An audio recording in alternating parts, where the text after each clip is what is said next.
I met Sister Nanji. I felt happy when I heard about her experiences. I thought better these experiences should communicated to the Abbasi's to spread heartfulness meditation.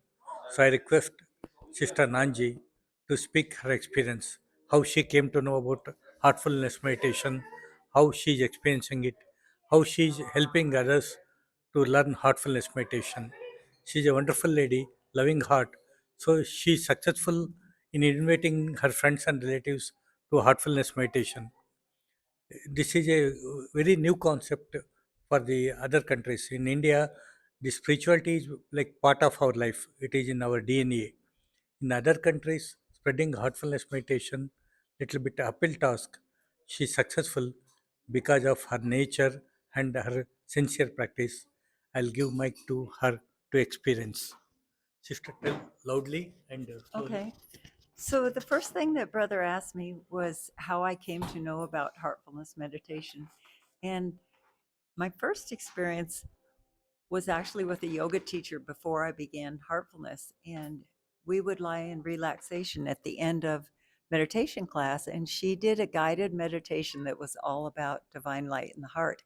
And I just loved the meditation, and it brought tears to my eyes. And I loved the idea of connecting more with our heart. So then a few days later, someone from my yoga center said, there's an Indian man named Sanjay Segal who is coming to talk about heartfulness meditation. And it's a meditation about the heart and divine light in the heart. So I immediately wanted to go and get involved. And this was in 1995. And I started the practice with Sanjay that year. And I've been doing it ever since. Um, and brother was also asking me what benefits I saw from doing the practice. And I started noticing changes in myself and benefit just from the first month or so. And after a few months, because before I started Heartfulness, I was really shy. I was afraid to talk to other people. And well, now nobody believes I was ever shy. But I kept getting opportunities, which I considered challenges at the time, to speak to other people. And like our teacher, Charaji, said, will you please facilitate this small group of 3 or 4 people? But I had to talk and speak and interact with other people. And then, he asked me to give a talk to hundreds of people one time. And I was so nervous, but I did it.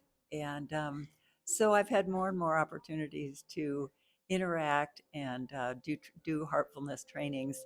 And so now, as opposed to when I first started, I was so shy and would never stand up and speak about my heartfulness experience.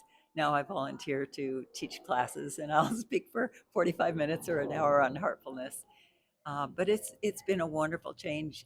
Every aspect of my life has changed for the better since I started the practice. And most people have a lot of emotional reactions if they've never done, particularly if they've never done a meditative practice or a relaxation practice. And so their emotional roller coaster is very big, ups and downs every day with different interactions with other people. And what I find is after doing the practice for some time, it's like it makes us so peaceful and so calm and non reactive. So that emotional roller coaster is just like this, it's just little bitty ripples in a pond. And so those are a couple of the changes that I've seen. Also, Brother Deepish was talking to me yesterday, and he said, "Sister Nanji, have you always been this joyful?" And I said, I thought about it, and I said, I was always pretty cheerful, but I was never joyful. And I know that joy is a quality of the soul, and the joy, our heartfulness practice has brought out the joy out of me, and now I feel joy all the time. I live my life in joy. So those are the major changes I have seen.